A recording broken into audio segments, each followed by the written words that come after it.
We are going to start our next discussion now. Our topic for this time is your placenta previa. Mabilis lang po ito. So talk about placenta previa. It's a condition of pregnant in which the placenta is implanted abnormally in the uterus. Commonly, it is implanted in the lower uterine wall of your uterus, either covering or partially covering or at the edge of the cervical os na tinatawag. Now, the most common cause of this condition, okay, this is the most common cause of painless bleeding during the third trimester of pregnancy. So, yan actually yung pathognomonic sign natin. Yung tinatawag natin painless bleeding. Okay? Now, when I talk about your placenta, it has 4 degrees depending on the location of the placenta, wherein if it's entirely covering the cervical os or it's just beside the cervical margin, the cervical os margin, or partially covering the cervical os. So the first one is your low-lying placenta.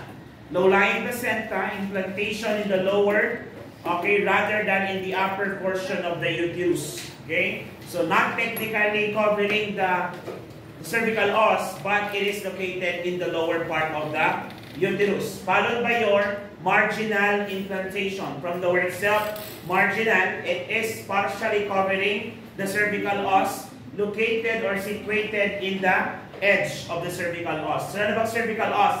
It is the cervical opening. Okay? Another one is your partial placenta previa. Partial placenta previa is partially covering, okay, the cervical os. For example, a third or a half of the cervical os or opening is covered by the placenta. And the worst case naman po is yung tinatawag nating total placenta previa, wherein totally the cervical os is obstructed or covered by the placenta. In order for you to visualize this is what the picture looks like. Okay na ba? This is your picture. This is your low-lying placenta. Then we have your stage 1. This is your marginal. Then we have your partial. Then we have your complete or total placenta previa. So low-lying, stage 1, stage 2, stage 3. Low-lying, marginal, partial, and complete or total respectively. Okay? Now, what are your placenta previa risk factor and signs and symptoms? Okay? Risk factor includes number 1, increased parity. We say increased parity. Parity means number of deliveries, not pregnancy, because gravida ang pregnancy. Parity refers to the deliveries that reaches more than pregnancy delivery that reaches more than 24 weeks or above the age of gestation. Okay? So, para siyang multiple gestation, multiple deliveries. Okay? Advanced maternal age. So, ulit-ulit na lang tayo sa advanced maternal age na to. Okay? Kaya nga, kapag ikaw ay nagpa-gerger about the 35 years old at kung ka nabuntis, you are very prone to develop yung mga pinag-uusapan natin since first grading. Okay? So, yung mga geriatric pregnant dyan. Then, past cesarean births because of the presence of your fibroid tissue. When you say fibroid tissue, this is your scarring in your endometrium. Okay? Kasi nga, pag may scarring on top, ano gagawin ng placenta? It will migrate into other parts that has a better vascularity. Okay? Kung saan pwede siya mag-attach. Then, we have your past uterine curettage. Alam niyo naman siguro kung anong DNC, isn't it? Yes, and of course, multiple gestation, wherein the fetuses, okay, already occupied, okay, parts of the upper part of the uterus, okay, and this is, according to study, incidence in male fetuses is high, okay, na develop na inyong placenta previa. Now, the condition is idiopathic by nature, but it can be related to this factor. Most of cases were actually either of the following.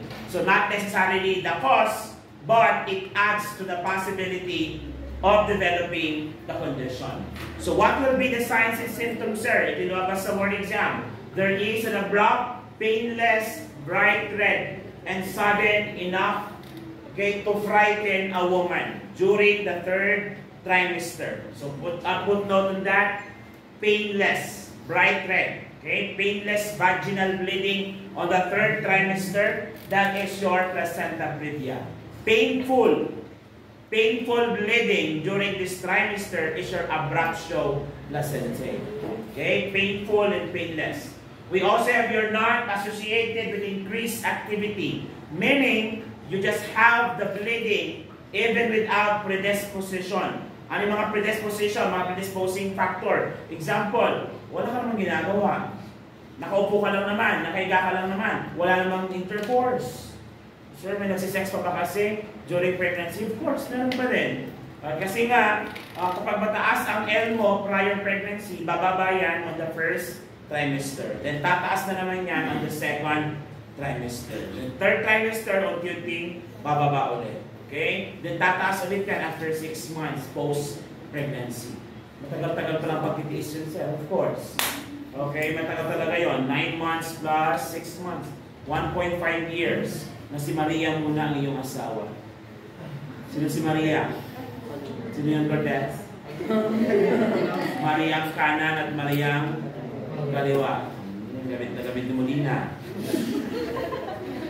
Okay? Not associated with any activity. And may slow, okay, slow after the initial hemorrhage, but continue as continuous spotting. So any form of bleeding, specifically on the 3rd trimester, has to be reported immediately to your physician.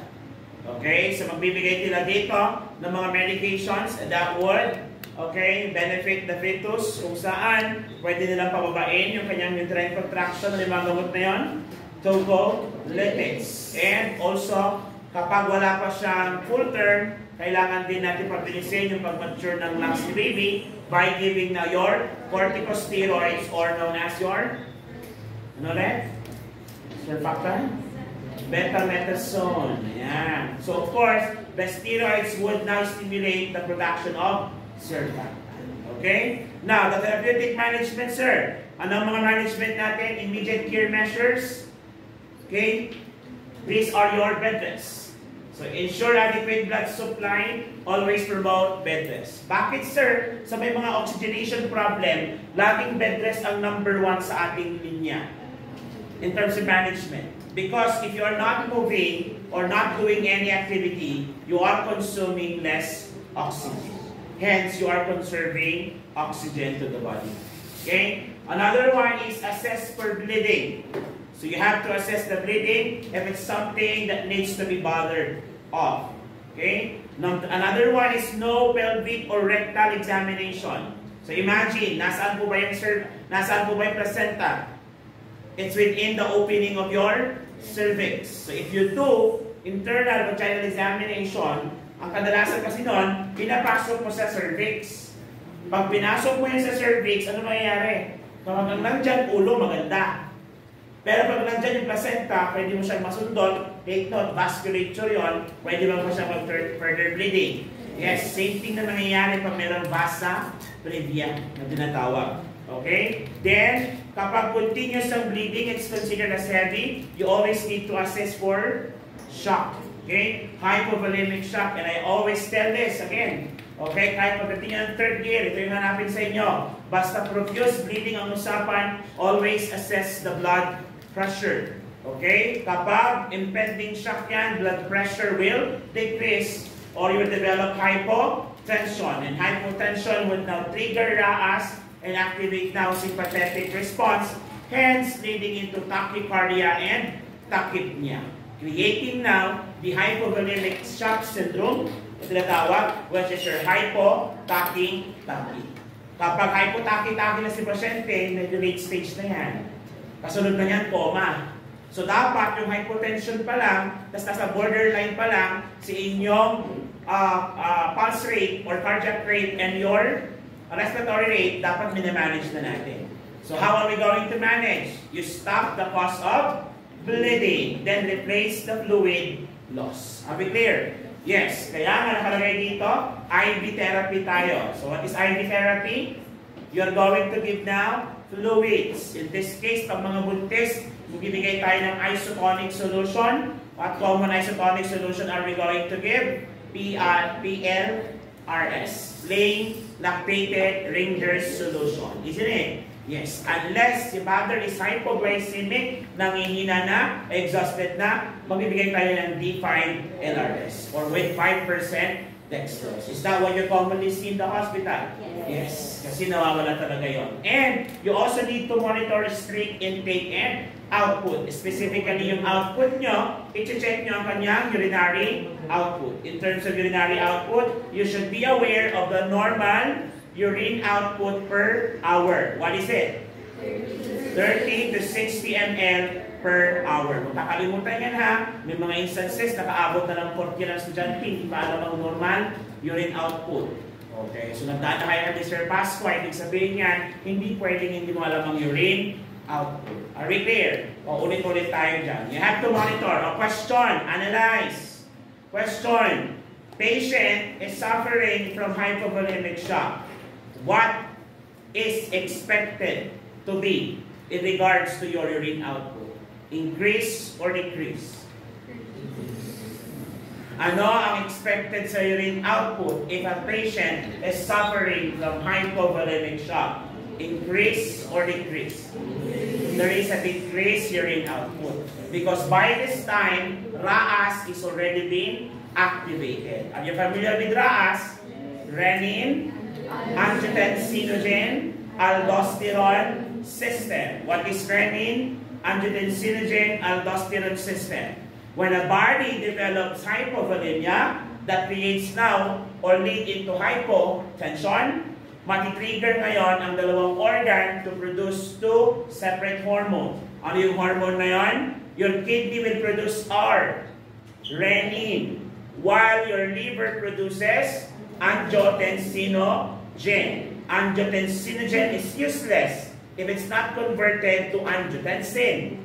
So, angiotensinogen will be converted to angiotensin 1 sa pamamagitan ni renin. Therefore, angiotensinogen is converted to angiotensin 1 through the use of renin. However, angiotensin 1 is useless. We need to convert it to angiotensin 2. What drug are we going and what is the hormone na produce ng katawan or enzyme to convert A1 to A2? ACE. What is ACE? Angiotensin converting enzyme produced by your lungs. Then A2 will now go to the effect. What is the effect of your A2?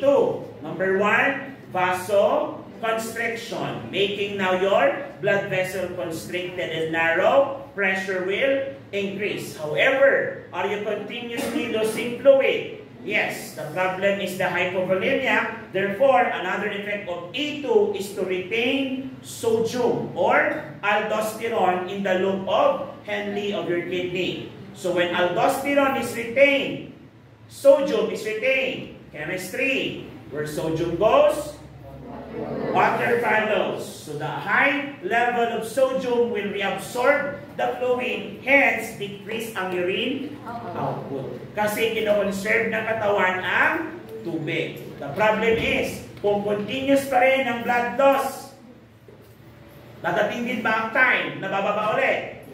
Kaya nga, ang number 1 rule for hypovolemic shock is not to give medication. Kung maalala nyo sa pharma nyo, the only shock that cannot be managed by epinephrine is hypovolemic shock because we have to manage the fluid loss. In this case, the bleeding. So you have to manage the bleeding in order for you to manage shock. Clear? Maliwanag po tayo doon. That's very basic. Kahit saan kayo magpunta later on sa MS nyo, basta related sa shock, that's the same concept. Hindi mababago. Ang mag-iiba lang is the cause. Ano ang cause ng shock? Clear tayo? At depende sa kung anong shock yan. Kasi meron tayong hypovolemic shock, septic shock, cardiogenic shock, anaphylactic shock, neurogenic shock. Okay, yung mga pag-aralan nyo. Ang intro pa lang natin ngayon is hypovolemic. So, i-combine mo pa yan later on kay anaphylactic. Later on, cardiogenic, neurogenic. So kung hypovolemic shock pa lang, medyo bumubula lang bibig natin. Baka food poisoning yan pagdating ng third year. Kaya relax, this is already an introduction. So please bear with me kasi ganito. Okay? Pagdating ng third year, minsan walang slides. Sulat-sulat ka lang. Tapos puro araw-araw, sabay na ng sulat. Minsan, situation. We're going to give you situation, analyze what is the disease. Kayong maghahanap, wala discuss. Kaya masanay na kayo maghanap. Masanay na kayo sa mga ganitong lecture because it's gonna be the same thing pagdating nyo sa taas. Here. Okay, so sana yan. Okay? Then for the lab test, you're going to check for the hemoglobin, hematocrit. What is PT? Anong pregnancy test? We're referring to bleeding. PT, prothrombin time. Prothrombin time. Ano naman ang PTT? Pregnancy test. Gano'n? Kasi ang PT daw, pregnancy test. So, PTT, pregnancy test. So, PT, prothrombin time. PTT, partial thromboplastin time. So, may ibang value yan, depending on how many seconds. Normal. Ito yung dalawang test na ginagawa natin if in case tayo ay magbibigay ng mga anti-coagulant medications. Ano yung mga anti-coagulant medications na yun? Rin, heparin, warfarin. Is this test necessary before you give those medication? Yes. Dapat na-discuss yan sa inyong pharma. So, hindi mo ba i-discuss ulit? Hindi. Fibrinogen. Ano naman ang fibrinogen? Clotting factor ba rin yan? Blood type, because there is a possibility of blood transfusion. The 4 types of blood type are O, A, B, AB. Anong RH ang pinakamagandang donor? RH. Kasi O talaga ang universal donor. Universal recipient is AB. Pero, hindi pa rin naman pwede mag-receive si AB ng iba. Ano ang dapat? RH negative. Yung rhesus factor should be negative. Kasi kung positive ang rhesus factor, tendency pwede mag-develop sinanay ng RH incompatibility. Diba? Discuss na natin ang RH incompatibility. You know the drill. So, balikan nyo na lang yun kung nakalimutan mo na naman. Sakit mo yan eh. Pass is pass. So, yun po yan. Blood type O. So, universal. So, sino yung mga type O dito? Mapagbigay naman yung mga yan. You have to give them the credit. Mapagbigay yung mga yan. Unfortunately, yan din yung blood type na common na magkaroon ng peptic ulcer disease. Mas common. Mataas ang cases yun ng peptic ulcer. Okay. Ang pinakamadamot naman ay AB. Kasi mga AB people dito, nang-delivery ba yan? Hindi. Confirm. Madamot talaga. Madamot talaga. Okay? And you're going to check for antibody screening. Okay? Nalaman nyo ito sa RH incompatibility. Isa ba sa risk factor ng placenta previa? Yes. Kasi may exposure na si mother with the blood. Okay? Yung fetus. Lalo na kung yung fetus is RH positive. Sa first pregnancy, mamamatay hindi. Hindi. Pero yung katawan ni mother mag-develop ng antibody against RH positive babies. Succeeding pregnancies will die. Unless i-prevent natin yung paggawa ng antibodies. Anong ibibigay? Very good. Diba? Na-discuss na natin yan. Very basic. Kaya pagdating yung sa third year, dapat ganyan. Sagot ng sagot. Para kunyari brain. So, therapeutic management natin, again, is there a possibility of premature labor? Pwede ipanganak na maaga. So, we have to hasten also or faster the development of the lungs of the fetus to prevent ARDS upon birth. Kasi nga, magiging immature ang lungs nila pag pinanganak. So, as much as possible, if we can keep them inside the uterus for as long as we can, basta wala pang signs of fetal distress, hindi pa natin sila paanakin. Pero kapag may signs ng fetal distress, irregardless yan, basta kapag above the age of gestation na, which is 24 weeks, age of viability, CS na si mother. Okay? Then you're going to put the baby in incubator. Vaginal birth is preferred except complete placenta previa. Very basic naman yon. Kasi paano lalabas kung tinakpan yung Hindi kasi pwedeng maunang lumabas ang placenta kaya si baby. Kasi ano bang source ng oxygen ni baby? It's the placenta. Once you detach placenta from the uterine wall, cut na rin po ang oxygenation. May lead to hypoxia sa baby, pwedeng ikamatay. Hindi tayo? Yes. Kaya ang mode of delivery pa rin is vaginal, except for conditions like your complete placenta previa. Pero kung may opening pa rin naman, like for example, your low-lying or your marginal, proceed tayo for vaginal delivery. Pwede pa rin yan kung anong stage na ng pregnancy. Okay? Any question? Any question, violent reaction? None. And we're done with your placenta previa.